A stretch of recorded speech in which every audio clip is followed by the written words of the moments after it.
that's exactly what an admissions committee at a medical school wants to hear.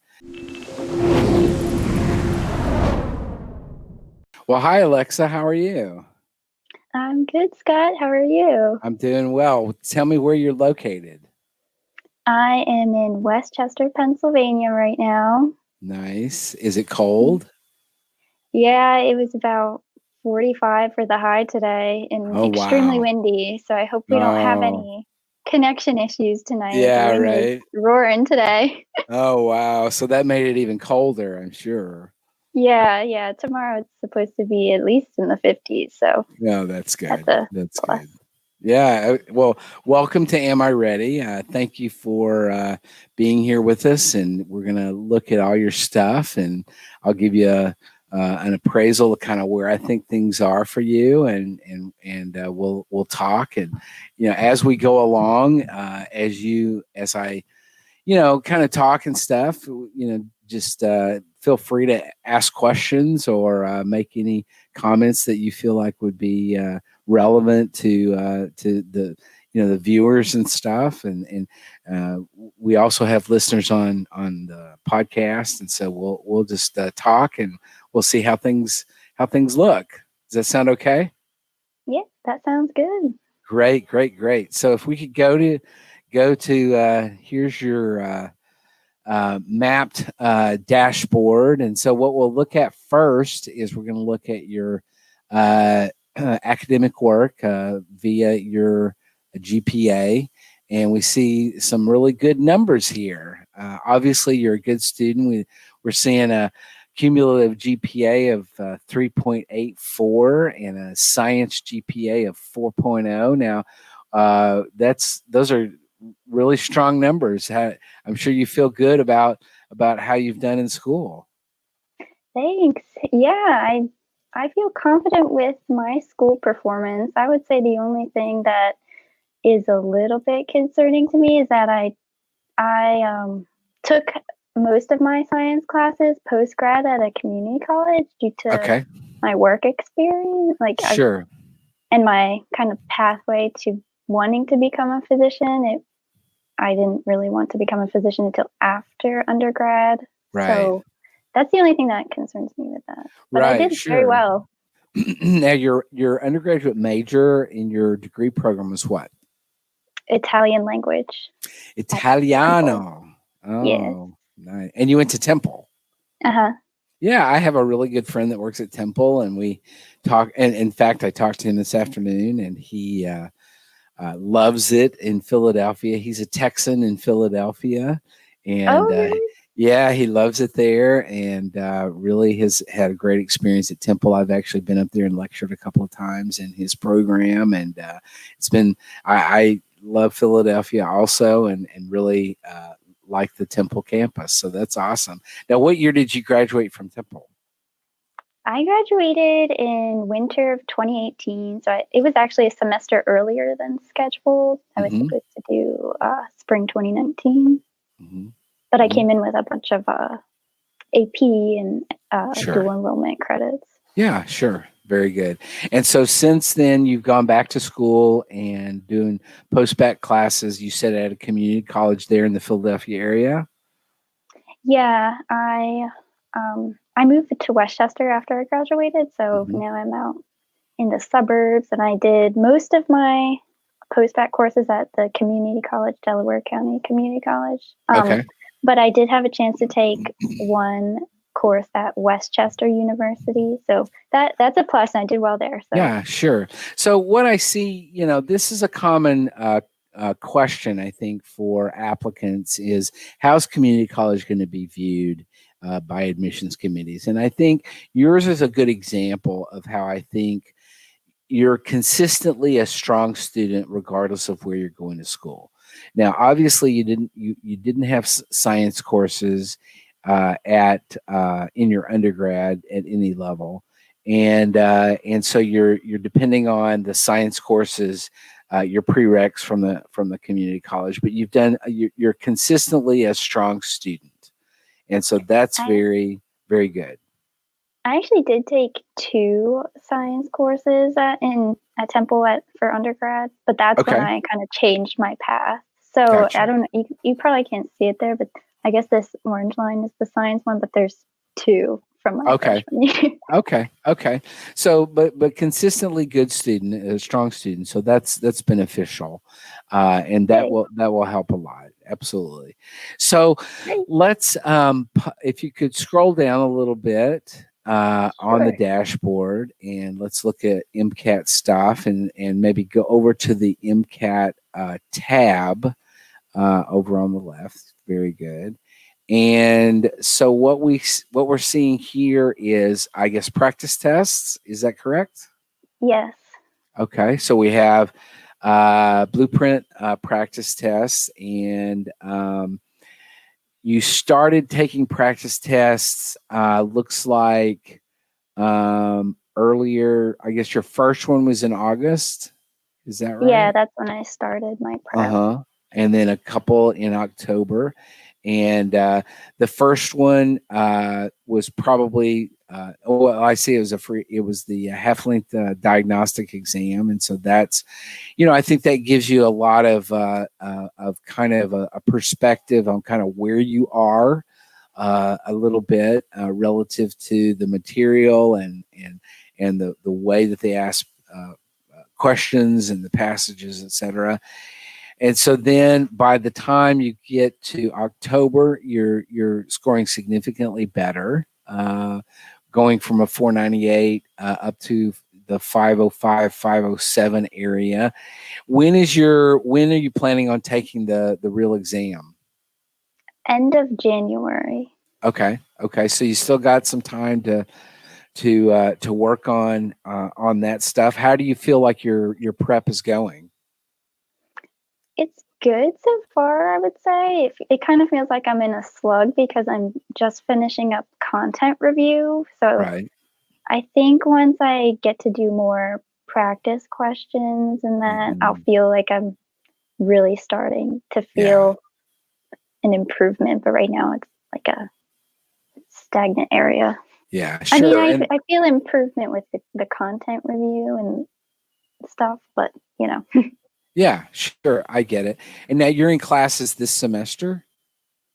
No, I didn't take Okay. any classes this semester. Okay, good. So yeah, what I would definitely, I think that you're on the right path, and I don't think you should. I get it that you feel kind of like you're in a little bit of a slump, or whatever, however you want to characterize it. But I definitely think that staying motivated, keeping up with the content review, as well as taking as many practice tests as possible over the course of the next few months. So you've got really November, December, and January, 3 months left. So you've got a good amount of time to really improve on where you are already at a 507. So I would say you're in a pretty good position. You're on that last practice test you took, the October one. Your sub scores were pretty consistent. So, with a 507 total score, you were at a 127, 126, 127, 127. So I would say you're really consistent in those areas. And so there's no big hole, which is always beneficial.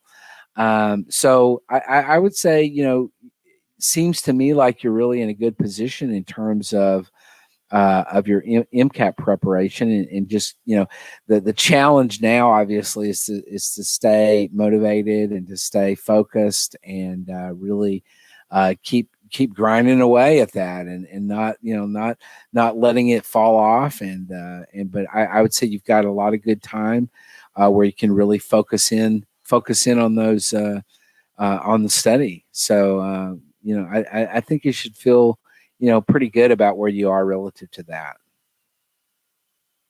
Thanks. Does That's great to that hear. sound good? Yeah, Yeah. absolutely. Great. Yeah, very good. Very good. So let's go back to your dashboard. And what we're going to look at now is your activities and stuff. So we said a whole lot of activity hours, 3,948 total hours, and those are a variety of different kinds of things. So if we could go over to the activities tab and look more specifically, why don't you describe to me kind of what I'm seeing here? Okay, starting just from the top. Yeah, however you want to do it. Okay, so yeah, these first two are just two awards I got while I was in college. I participated in two entrepreneurship competitions that I was a finalist in, and then Awesome. I got an award for doing well in Italian studies. Cool. And then this was after my sophomore year of college. I volunteered with an organization called Worldwide Opportunities on Organic Farms, and my boyfriend and I volunteered on an organic farm for the summer in Hawaii. It was amazing. It was so much fun. Oh, I bet. That's amazing. I'm sort of jealous of that, actually. It was awesome. Just a couple hours of farm work and then you hit the beach all day. Oh, wow. That sounds really cool. Next, I got a health coaching certification in my junior year of college. So I did a little bit with that, not too much. But that's part of what made me want to become a physician. Yeah. Now, before you move off of that, tell me a little bit more about the health coaching and how that really, kind of focused you in on medicine. Yeah. So that was in my junior year. So I was still kind of unsure of what path I wanted to take with my career, but there was like some feeling inside me that I wanted to do something health and medical related. But at that point in my career, it was like, oh, like there's no way I'm going to medical school now. Like I'm already a junior in college. Right.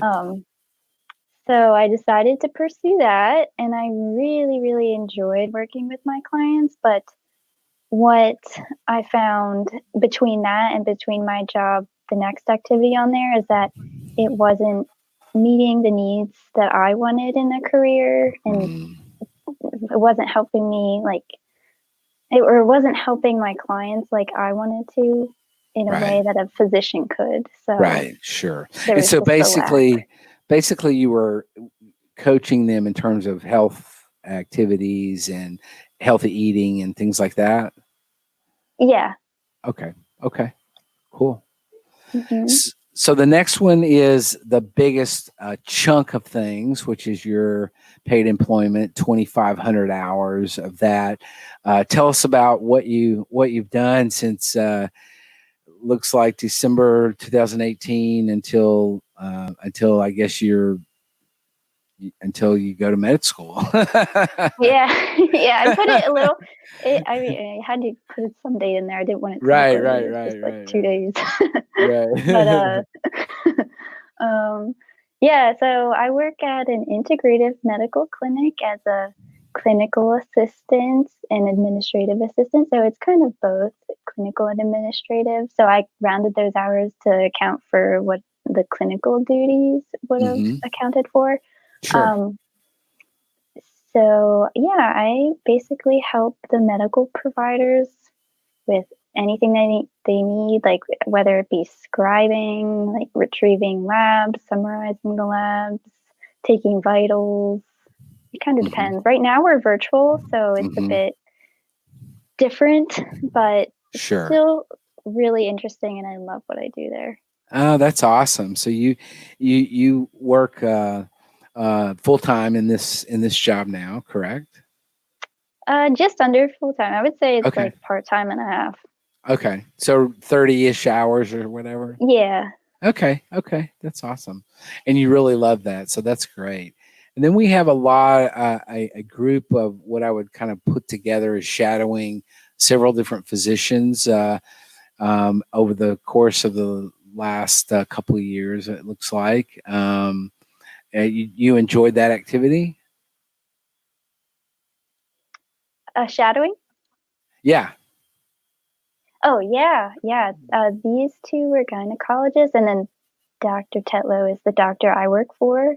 So she let me shadow a couple times. But yeah, it was awesome. It was great to see what it was like with these two to work in a like a traditional sort of medical clinic, whereas I work in very specialized, like out of network. We don't take any insurance, so it's a unique place to work. So it's cool to see the other side that I don't get to see. Yeah, absolutely. That's awesome. Great. Okay, then you've got some yoga stuff. Tell me, social media intern for Roots Tribe Yoga. Tell me about that. Yeah, that was also into my junior and senior year of college. I did a social media internship with them. It was pretty cool. I mean, it wasn't as much yoga as I thought it would be when I signed up, but that's all right. It gave me some great experience. It was a great learning experience, and it did help me figure out, like, I don't really want to be doing something that's not related to health and wellness. Right. So it was a good learning experience in that. And I also met the gal who helped me get the job I have now, and she's in medical school now. She kind of took the same path, and she's the one who showed me, like, yeah, you can still go to medical school even after you graduated college. So that was a really awesome experience. Yeah, so it worked out really well. You got that encouragement, and that, is the beginning of the process. Yeah, exactly. Yeah, that's awesome. Yeah, that is awesome. Very cool. Spanish eligibility volunteer at a community medicine type place. That quite a few hours there. Tell me about that. Yeah, so that I just actually recently got to restart doing that again since COVID. But it's a community-based clinic for patients who don't have medical insurance, and the majority of the constituent of patients there are Hispanic. So I work in the eligibility section, which kind of helps determine which patients can be patients at the clinic or can't be patients there. So I help them schedule interviews with the Hispanic patients to determine if they're eligible or not. Yeah, sure. That's awesome. So I'm assuming that you're at least somewhat fluent in Spanish as well as Italian. Yeah. Yeah. Good. Yeah. Actually, probably more Spanish than Italian in these days. Really? Yeah. Really? There's probably quite a bit of overlap between the two, I would guess. For sure. Yeah. Yeah. That makes sense. Good. Okay. And there's a little bit on page 2, I guess, or. Oh, yeah. Let's see.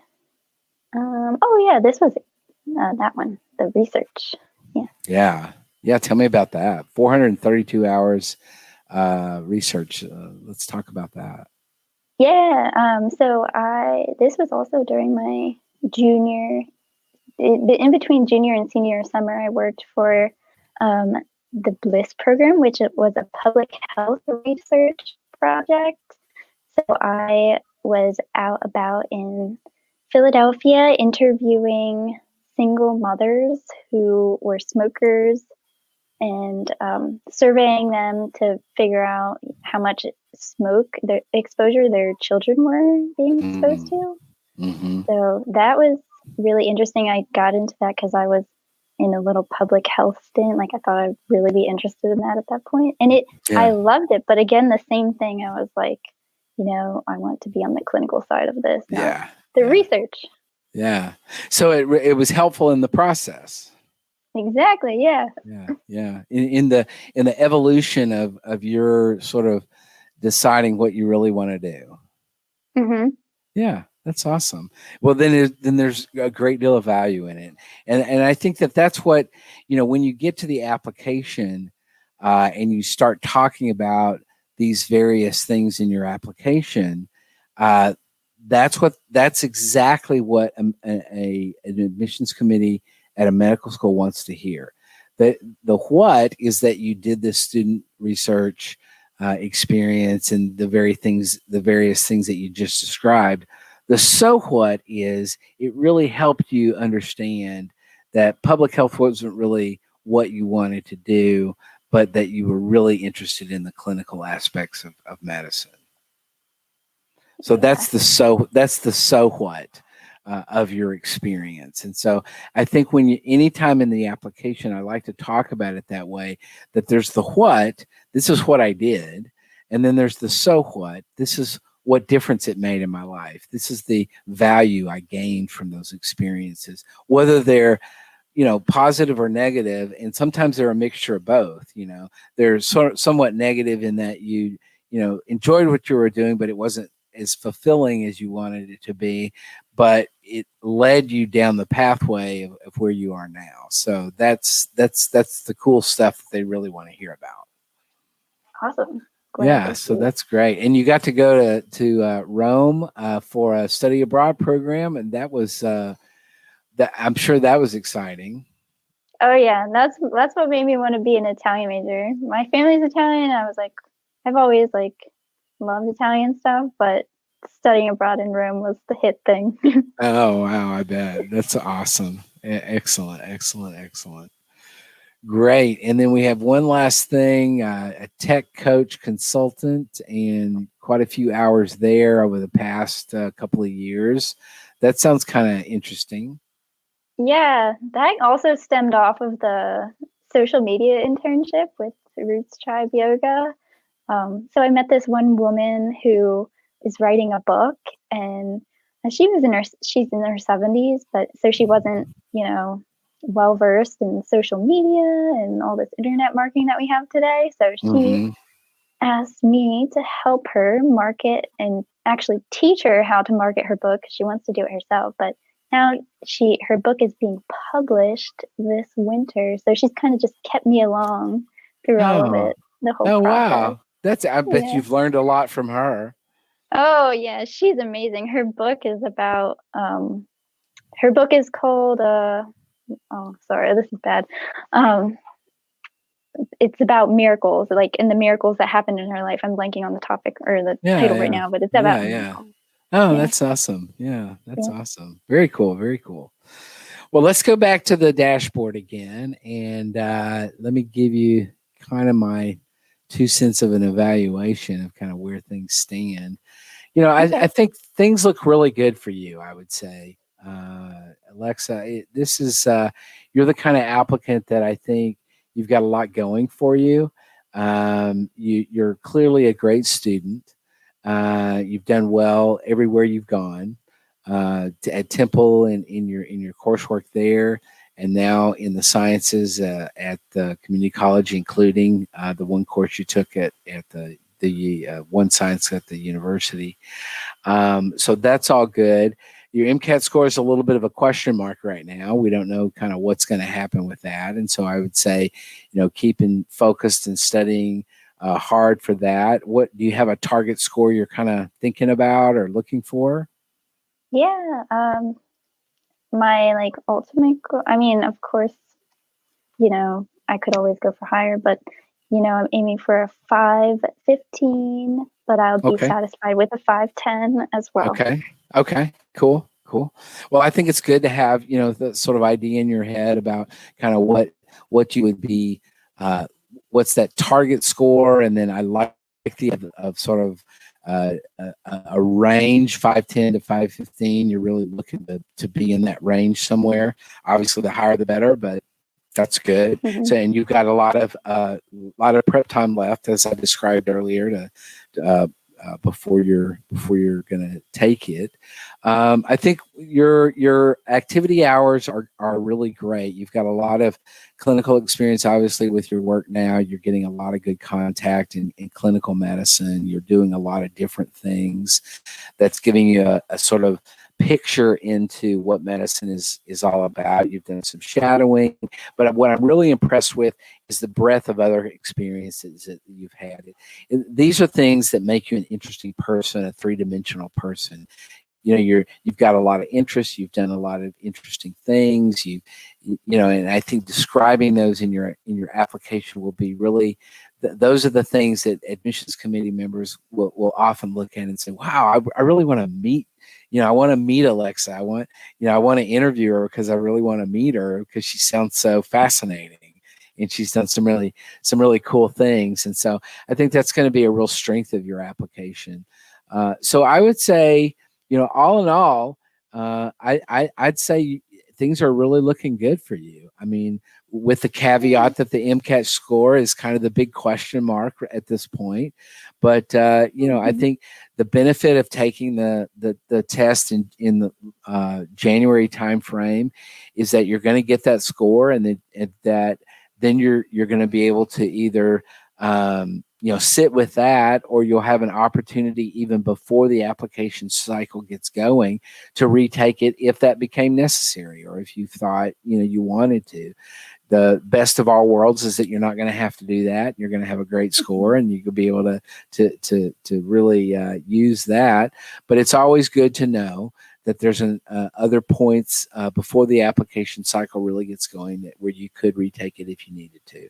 So that's awesome. So all in all, Alexa, I would definitely give you a green light. I think you sounds like you're in good shape. I'm encouraged by all that I see with you. I actually think that being a humanities major, which I would definitely put language studies in the humanities, and I think that just makes you a fascinating person, and being bilingual is a huge asset in today's America.